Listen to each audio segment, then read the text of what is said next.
He hurled. His spear's long shadow flew, and it struck Ajax's shield, that awesome seven-layered buckler, right on the eighth, the outside layer of bronze that topped it off.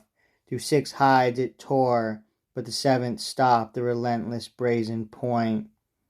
But great Ajax next, dear to the gods, he hurled, and his spear shadow flew, and the shaft hit Hector's round shield, hit full center. Straight through the gleaming hide the heavy weapon drove, ripping down and in through the breastplate, finely worked. Tearing the war shirt, close by Hector's flank it jabbed. But the Trojans swerved aside and dodged black death. Both seized their lances, wrenched them from the shields, and went for each other now like lions rending flesh, or a pair of wild boars whose power never flags.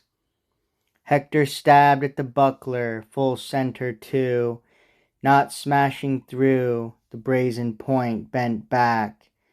And Ajax lunged at him, thrusting hard at his shield, and the shaft punched through, rammed him back in his fury, and grazed his neck, and the dark blood gushed forth.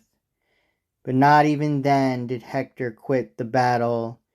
Backing, helmet flashing, his strong hand hefting a rock from the field, dark, jagged, a ton weight, he hurled it at Ajax, struck the gigantic shield, 7 ox hides thick, struck right on the jutting boss, and the bronze clanged, echoing round and round as Ajax, hoisting a boulder, far larger, wheeled and heaved it, putting his weight behind it, tremendous force.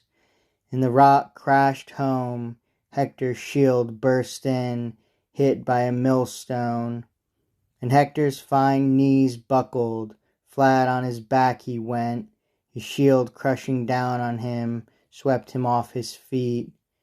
But Apollo quickly pulled him up, and now they'd have closed with swords, hacked each other, if heralds of Zeus and men had not come rushing in, one from the Trojans, one from the armed Achaeans, Talthybius and Idaeus, both with good clear heads, parting them, holding their staffs between both men.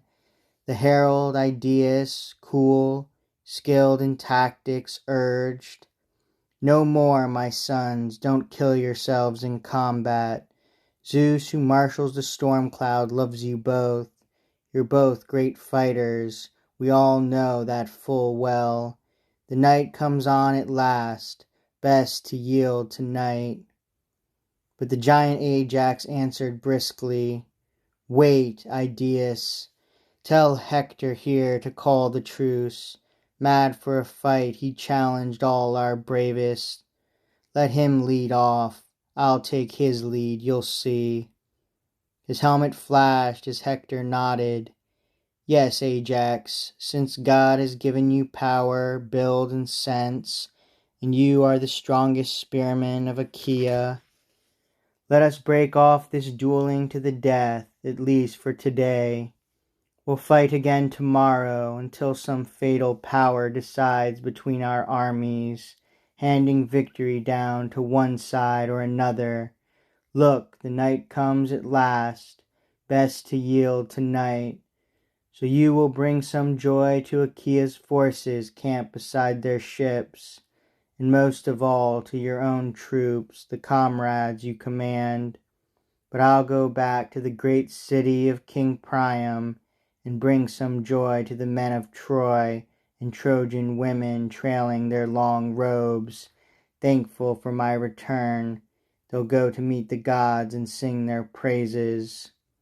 Come, let us give each other gifts, unforgettable gifts, so any man may say, Trojan soldier or Argive, first they fought with heart-devouring hatred, then they parted, bound by pacts of friendship. With that he gave him his silver-studded sword, slung in its sheath on a supple, well-cut sword strap, And Ajax gave his war belt, glistening purple.